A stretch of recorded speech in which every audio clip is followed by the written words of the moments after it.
मित्रांनो, या जेवायला ज्वारीची भाकरी,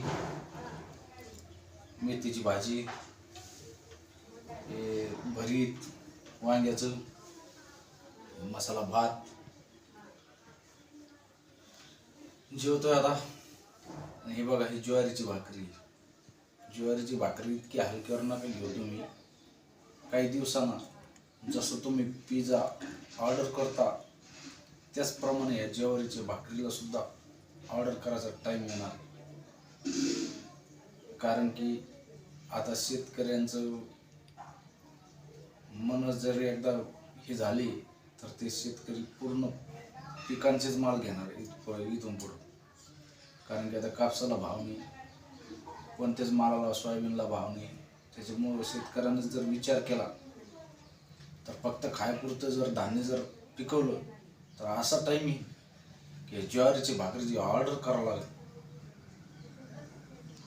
शेतकऱ्याला जर वेळेवर असं भाव जर नाही भेटले पिकाला तर शेतकऱ्यांना एकच विचार करायला पाहिजे की आपल्याला खायपुरतं धान्य पिकवायचं आणि स्वतः विकायपुरतं पिकवायचं.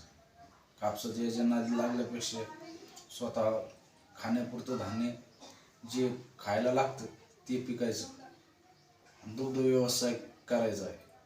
हाच पर्याय शेतकऱ्याला. त्यामुळे जोपर्यंत शेतकरी असा निर्णय घेत नाही स्वतः पुरतं जगायपुरता, तोपर्यंत शेतकरी कधी सुधारणार नाही. शेतकऱ्यांना फक्त आपला विचार करायचा की आपण आपल्या पुरतं धान्य पिकवायचं, स्वतः विकायचं.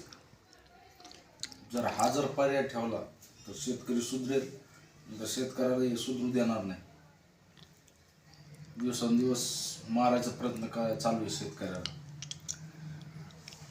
कापसाचे भाव कमी, जो माल नाही झाला, तुरीचे भाव, तूर यावर्षी कमी झाली तर भरपूर भाव, कापसाला लगेच कमी भाव, सोयाबीनला तसंच. त्याच्यामुळं शेतकऱ्यांनी हुशार व्हायला पाहिजे. आता शेतकऱ्यांना हुशार झाल्याशिवाय पर्याय नाही. आता सलाह करतो जेवण मी. जय जवान जय किसान.